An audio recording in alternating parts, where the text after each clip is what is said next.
ఇట్లాంటి విషయాలు కేసీఆర్ గారికి తెలిస్తే ఎట్టి పరిస్థితుల్లో వాళ్ళు ఒప్పుకునేవారు కాదు. ఇది నేను ఇక్కడ అబ్జర్వ్ చేసిన నిన్న మెదక్లో.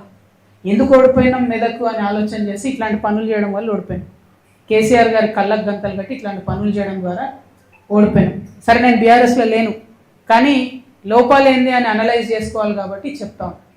పక్కన నర్సాపూర్ పోయినాం, తొవ్వంట పోతుంటే షెడ్ మన మడిగెలు ఉంటాయి కదా, మడిగెలల్లో ఎస్టీ బాలుర హాస్టల్ నడిపిస్తారు, ఎస్టీ బాయ్స్ హాస్టల్. మడిగెలు, లిటరల్లీ మడిగెలు. 5వ తరగతి నుంచి 12వ తరగతి వరకు పిల్లలు ఉంటారు. అంటే ఏంటంటే ఆ మడిగే పక్కకే రోడ్డు పోతుంది, స్టేట్ హైవే. విపరీతమైన స్పీడ్తో వెహికల్స్ పోతుంటాయి. ఆ టీచర్లకు ఎంత కష్టం అంటే ఆ పిల్లల్ని కాపాడుకోవాలి, వాళ్ళు బయటకు పోకుండా.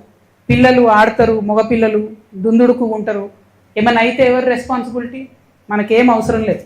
ఎందుకంటే ఆ మడిగలకు ఎక్స్ఎమ్మెల్యే మదన్ రెడ్డి గారికి నెలకు 1,60,000 రూపాయలు కిరాయి వస్తుంది, బాజాప్తా బై చెక్ వస్తుంది.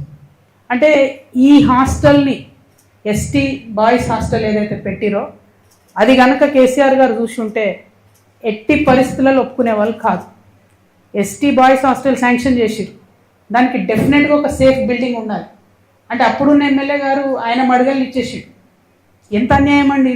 సరే పోనీ టెంపరీగా లేదో 2 నెలలు 3 నెలలు నలిపినట్టు ఒకటి. 5 సంవత్సరాల నుంచి అదే కథ. 5 సంవత్సరాలలో మార్చుకోరాదా? పోనీ 2 నెలలు 3 నెలలు ఐ అండర్స్టాండ్.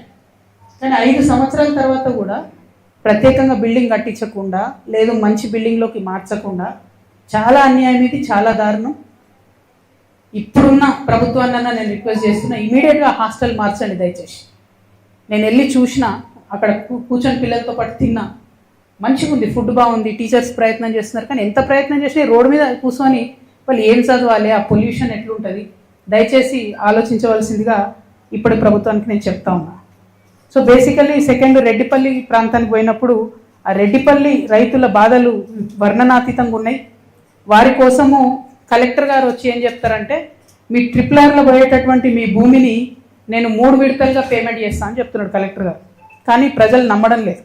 నేను కోరేది ఒకటే కలెక్టర్ గారిని, మీరు 3 విడతలుగా డబ్బులు ఇస్తా అంటే 3 విడతలుగా ఎకరానికి మీరు ఇస్తానన్నటువంటి 44 లక్షల రూపాయలు కాకుండా 1 కోటి రూపాయలు ఇవ్వాలని అక్కడ డిమాండ్ చేస్తూ ఉన్నారు ప్రజలు.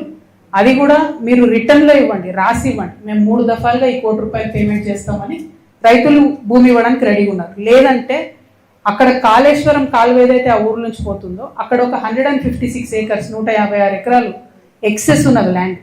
భూమికి బదులుగా భూమి ఇవ్వమని అక్కడ రైతులందరూ కూడా వాళ్ళ మాటగా మీడియా తరఫున ప్రభుత్వానికి చెప్పమని నాకు నిన్న కోరినారు.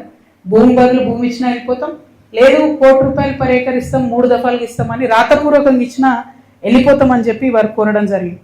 అయితే ఇక్కడ ఇంకొక సమస్య ఏముందంటే, పాపం చాలా మంది వేములఘాట్లో, మల్లన్న సాగర్లో భూములు పోయిన వాళ్ళు వచ్చి రెడ్డిపల్లిలో కొనుక్కున్నారు. ఇప్పుడు వాళ్ళ ల్యాండ్ మళ్ళీ పోతుంది ట్రిప్లర్లో. సో బీభత్సమైన పరిస్థితి ఉంది. ఇక్కడ ఈ ఒక్క జిల్లాలోనే కాదు, నేను నల్గొండలో కూడా ఇదే పరిస్థితి చూసిన. సో నేను ప్రభుత్వాన్ని రిక్వెస్ట్ చేసేది ఏంటంటే, డబుల్ ఎవరి అయితే మనం ల్యాండ్ అక్వైర్ చేస్తున్నామో వాళ్ళకు కొంత సానుభూతితో ఆలోచించి మంచి ధర ఇవ్వవలసిందిగా నేను రిక్వెస్ట్ చేస్తూ ఉన్నాను.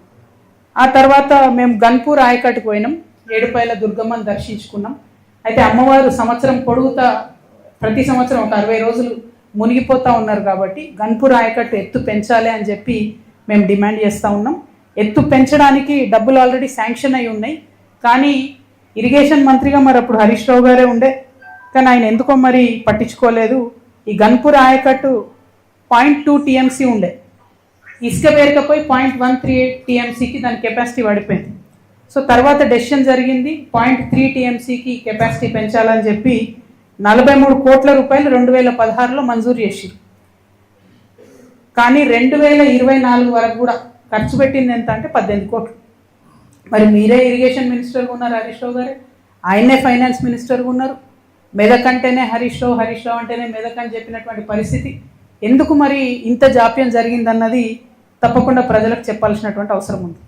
అదేవిధంగా 1.72 అడుగుల ఎత్తు పెంచితే పాపన్నపేట మండలంలో నాగ్సాన్పల్లి, షేరిపల్లి, కోడపాక, గాజులగూడెంలో భూములు పోతా ఉన్నాయి. కొల్చారం మండలంలో చిన్నగన్పూర్ సంగాయిపేటలో కూడా భూములు పోతా ఉన్నాయి.